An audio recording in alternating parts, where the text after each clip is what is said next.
Hello नमस्कार मैत्रिणींनो, मी प्रणाली आपल्या यूट्यूब चॅनलवरती तुमचं खूप खूप मनापासून स्वागत आहे।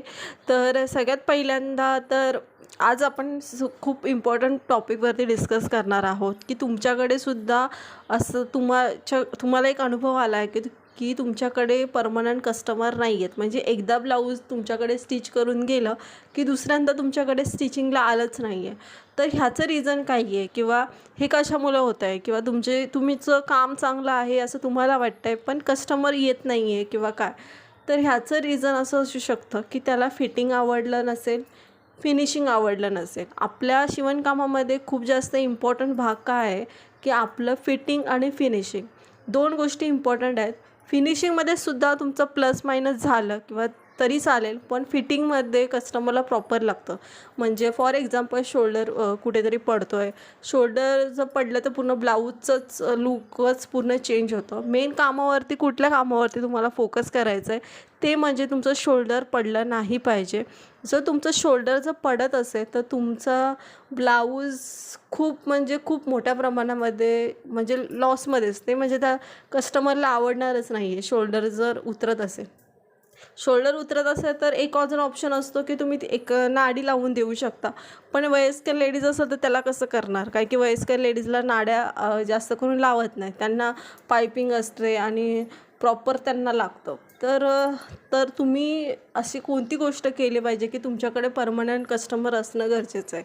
पहिलं तर तुम्हाला जर मापाला दिला असेल ब्लाऊज कस्टमरने किंवा अंगावरती तुम्ही जर माप घेतला असेल तर तुम्ही काय करायचं, प्रॉपर मेजरमेंट लिहून घ्यायचं, नोट डाऊन करायचं। अंदाजी माप नाही, अंदाज म्हणजे ह्या इतकं असू शकतं तर असं नाही करायचं। प्रॉपर मेजरमेंटनी मेजर घ्यायचं की प्रॉपर आहे का कस्टमरचं माप, त्याच्यानंतरच डिसाईड करायचं। आणि दुसरं म्हणजे काय करायचं, तुम्ही एक नोटबुक करायची की तुमचे 10 कस्टमर आलेत तर 10 कस्टमरला तुम्ही तुमच्या कामाचा फीडबॅक मागा की माझं काम तुम्हाला काय वाटलं किंवा असं विचारायचं आपण की काय चुका आहेत नवीनमध्ये।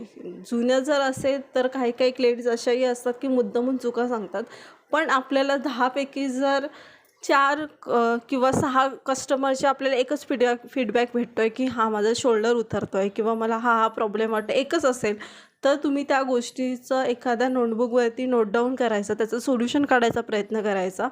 कारण की 6 लोकांना प्रॉब्लेम होतो तर नक्कीच तुमची काहीतरी चूक असू शकते। जर तुम्ही त्या गोष्टीला इग्नोर केलात तर मग खूप जास्त प्रॉब्लेम होतात आणि तीच चूक आपण पुढे करतो, बरोबर।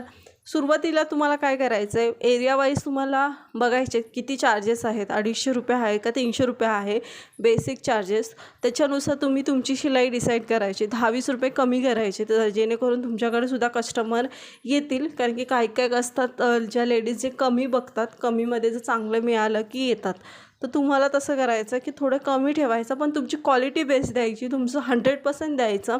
आणि एखादी ऑफर वगैरे तुम्ही ठेवू शकता की तुम्ही माझ्याकडे 2 किंवा 3 ब्लाउज शिवलात तर मी एक साडी बिडिंग करून देऊ शकते किंवा फॉल लावून देऊ शकते। असं काहीतरी थोडंसं तुम्हाला डोकं जर तुम्ही लावलात किंवा एखाद्या गोष्टीला, काय की लेडीज म्हटलं की ऑफर असलं की लगेच येतात, तर ऑफर जर दिलात तर कुठेतरी 10-20 रुपये तरी वाचले किंवा 50 रुपये वाचले तर कस्टमर लगेच येणार, लगेच दुसऱ्यांना पण सांगणार। आणि व्यवहार असा ठेवायचा की प्रॉपर व्यवहार ठेवायचा की त्याच्यानंतर असं हे नको व्हायला, म्हणजे तुमची काही शिलाई असेल ती प्रॉपर कस्टमरला सांगून टाकायची की माझी इतकी शिलाई आहे।